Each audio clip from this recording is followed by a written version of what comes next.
parler de votre métier de comédien, parce Oui. qu'on a vu dans ce reportage qu'il y avait des auditions. Est-ce que vous avez passé des auditions dans votre existence de comédien? Ah oui, et d'ailleurs, moi j'ai toujours été choisie par des auditions. Ça Aussi veut dire bien, sans piston, déjà c'est ça que ça veut dire. oh, ça veut dire qu'il y a beaucoup de monde et qu'on vous choisit après avoir prouvé ce qu'on sait faire. Hein. Il y a un rapport de force très particulier dans ces auditions, hein, puisqu'encore une fois, il y a quelques personnes qui vont choisir parmi des centaines. Voilà. Est-ce qu'il y a des mauvais souvenirs, des gens qui ne se comportent pas toujours très bien? Toujours des mauvais souvenirs, parce qu'on est comme du bétail, comme ça, dans des espèces de petites pièces où on vous met en totale rivalité les uns avec les autres, ce qui n'est vraiment, c'est pas du tout agréable. Je veux dire, on est là, un numéro parmi d'autres, et on se dit à l'intérieur, mais oui, c'est moi qui suis la meilleure, c'est moi qu'ils vont choisir, mais c'est pas toujours le cas. Et c'est dur, quoi. Quelques souvenirs d'audition un peu qui vous ont marqué, dont vous vous souvenez forcément? Je me rappelle une audition avec Giorgio Strehler où il m'avait vu entrer, il m'avait dit bon, alors maintenant vous êtes une locomotive et vous entrez en gare, allez-y.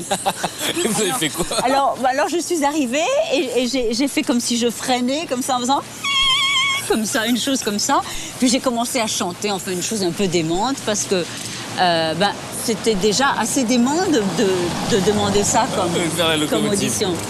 Et puis j'ai aussi passé une audition américaine où il fallait embrasser Richard Gere.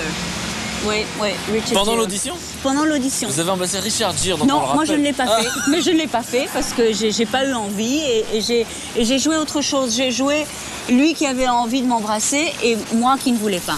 Et du coup, j'ai pas été prise. Il fallait embrasser Richard Gere. Il fallait embrasser Richard Gere. C'était pour Pretty Woman ou Non, c'était pas pour Pretty Woman, c'était... comment s'appelle ce film? Enfin non, il vaut mieux pas le dire, parce que comme ça, je dirais que... Enfin bon, voilà. D'accord, ok. Bon.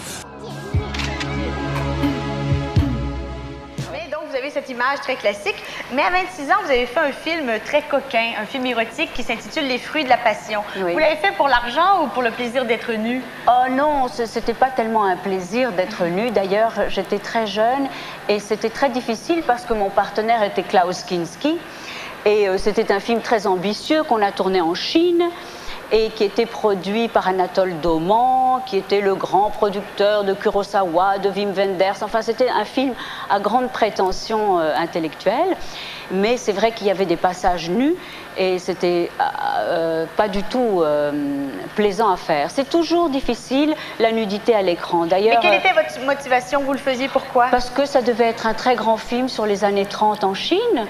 Et voilà, et j'ai pensé que c'était intéressant de faire ça. Vous vous souvenez comme ça d'une ou deux situations bizarres? Mais tout, je veux dire, toutes les cascades, c'est des choses extrêmement difficiles à régler. Et il y a toujours des choses qui dérapent, qui vont mal. D'ailleurs, moi aussi, pour un film, j'avais dit que je savais faire de la moto. Ouais. Et je ne savais absolument pas. Et j'étais terrifiée sur la moto. Ouais. Et finalement, je ne savais même pas qu'il fallait tourner pour stopper et tourner pour accélérer. Évidemment, je leur ai rentré dedans. Je suis rentrée dans la caméra. Quel souvenir vous avez, vous, parce qu'on a parlé de Vincent Pérez, de scènes de nu ou de scènes d'amour au cinéma? Est-ce que c'est tout le temps facile? Est-ce que votre partenaire vous plaît tout le temps, finalement? Non, c'est pas du tout comme ça que ça se passe. Et quelquefois, on se fâche, moi. Je me rappelle que dans Pauline à la plage, j'étais très fâchée parce que mon partenaire voulait absolument être nu dans le lit, sous prétexte que c'était une scène d'amour. Mais en fait, on allait être cadré comme ça, on allait voir que les visages. Alors moi, je lui disais... Non, moi non, il voulait se mettre nu. Alors j'ai dit non, pas question. Il faut qu'il mette un short, n'importe quoi, mais il n'a aucune raison d'être nu. Enfin voilà, c'est le genre d'anecdote drôle, mais le cinéma en est plein.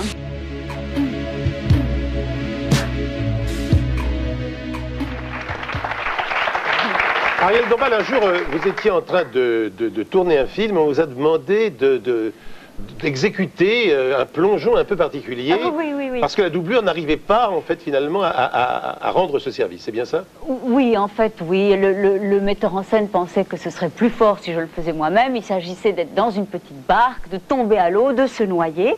Et il voulait faire ça en une seule prise, c'est-à-dire que je me débats dans l'eau, je me noie. Et il voulait que l'étang redevienne lisse, comme ça.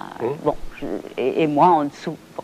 Alors on le fait une première fois, et puis l'étang avait 300 ans, donc dégoûtant, glacé, plein de petites araignées, vous savez, qui volent là, sur l'eau, drosophiles, ou je ne sais pas comment ça s'appelle. Bon, je le fais une première fois, quasiment. Et alors on me sort de l'eau, tout le monde, oh ma chérie, mais c'est merveilleux, il n'y a que toi qui peux faire ça, on met de l'eau chaude, on me pomponne. On me remaquille, tout ça, et le metteur en scène me dit, est-ce que tu peux le faire une deuxième fois? Écoute, je sais que l'eau est si froide et que c'est difficile, mais il n'y a que toi qui peux faire ça, ma chérie, on t'adore, tu es merveilleuse, etc. Tu es bien payée. Tu es bien payée. Précisons bien que pour rester sous l'eau et que l'étang au-dessus redevienne lisse, vous aviez un anneau sur lequel vous pouviez vous tenir. Voilà, c'est ça. Il y avait un anneau au fond de l'étang. Il fallait que je compte jusqu'à 60, enfin que j'essaye de rester le plus longtemps possible pour ressurgir, mais ils avaient coupé entre-temps. Bien sûr. Et donc, à nouveau, je fais celle qui se noie, au secours, etc. Je coule, hop, je vais m'attacher à l'anneau, comme ça, en me disant... Vous restez, vous comptez. Je compte, et je me dis, oh, en fait, c'est bien de faire du cinéma, de faire, c'est dur, mais... Bon. Et puis alors, je ressors, tout essoufflé, et puis il n'y avait plus personne. C'était la coupure déjeuner, il m'avait oublié. Vous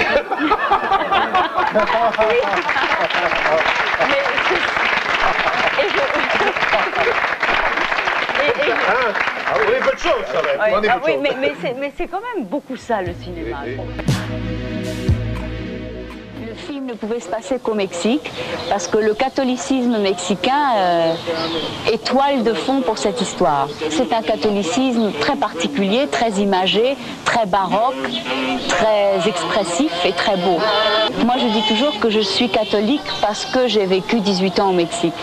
Sans ça, je ne le serais probablement pas. J'ai été élevée ici par une nurse tout à fait indienne, etc. Et moi-même, en étant petite, je suivais beaucoup de pèlerinages.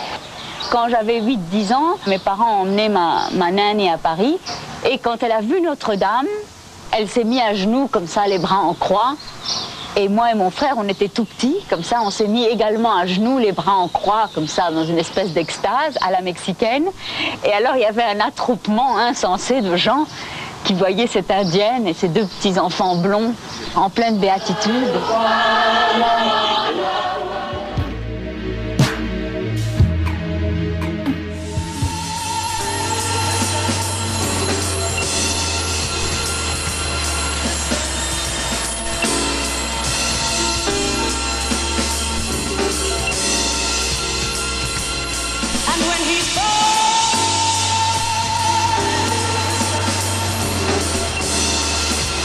Voilà, on est toujours à New York, mais cette fois on passe de l'hélicoptère à la limousine. C'est assez impressionnant ces limousines. C'est le passage obligé. C'est tellement américain. Celle-ci, elle doit avoir, je sais pas, 9 mètres de long, non? Le chauffeur, le luxe, comme ça, les limousines. Dans le monde du cinéma, vous êtes habitué, peut-être pas les limousines en France, mais à être bichonné comme ça. Je veux savoir comment on vit cette situation-là. Bah, c'est vraiment un peu retour à la case bébé. et c'est très agréable. On est tout le temps bichonné, on s'occupe tellement de vous. On a des habilleuses adorables. Tout le moindre cheveu est pensé, donc c'est rigolo. Et qu'est-ce qui doit être compliqué? C'est le retour à la vie normale? Après, à la vie normale, quand on est resté longtemps sur un film, on est tout seul dans la rue et on se dit mais où sont les assistants, où est la maquilleuse, on a perdu l'habitude d'être tout seul. Bon, mais alors, vous allez dire que c'est une obsession, mais après c'est quoi? Vous retournez faire les courses au supermarché? Encore une fois, j'arrive pas à vous imaginer avec un caddie. Eh ben vous avez tort. Parce que moi je trouve que ça vous va bien la limousine. Ben moi j'aime bien la limousine, mais je m'amuse plus avec le caddie au supermarché. C'est vrai? Oui, au moins on peut le pousser à toute allure et on rigole.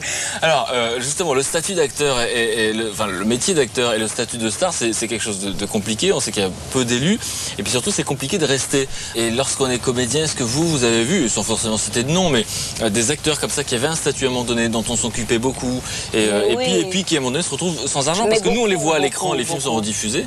Beaucoup. Si vous saviez le nombre d'amis acteurs adorables qui ont été tellement glorifiés, aimés, adulés, tout ça, et puis qui se retrouvent dans des situations sans un sou, sans travail, avec des dettes et tout ça. C'est pas une image en fait, c'est pour vrai. Non, c'est la vie qui rattrape un peu ça. Tout à fait vrai. Et des gens adorables et multitalentueux et géniaux.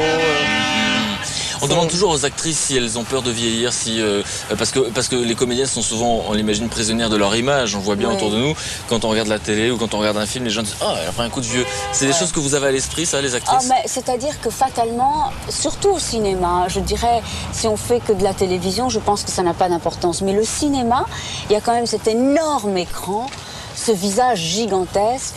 Et d'ailleurs, moi, quand je me suis vue pour la première fois sur un écran avec cet énorme, ces yeux, cette bouche qui parle et tout ça, méga géant sur l'écran, j'ai trouvé ça, mais obscène, effrayant. C'est vrai? Ah oui, oui. Quelle réaction Philippe Noiret racontait dans l'émission qu'il est allé vomir carrément quand il s'est vu la première fois sur un écran. Mais ça m'étonne pas parce qu'il y a des tas de choses qu'on ne connaît pas de soi aussi, la nuque, les gestes, tout ce qu'on fait inconsciemment.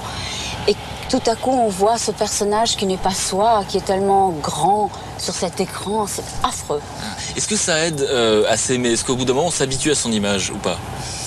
Je crois pas. Je ne crois pas parce que très souvent, quand on va dans les premières de films et qu'on est tout le rang des acteurs et qu'on voit pour la première fois les films, tous les acteurs ont les doigts enfoncés dans le sky du siège en se disant aïe aïe aïe, ah bon c'est comme ça, là j'ai fait ça, ah il a coupé, il a monté la scène comme ça et on est tous...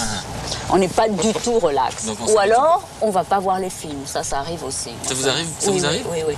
Il y a des films que j'ai tournés que je suis pas allée voir. Pour quelle raison?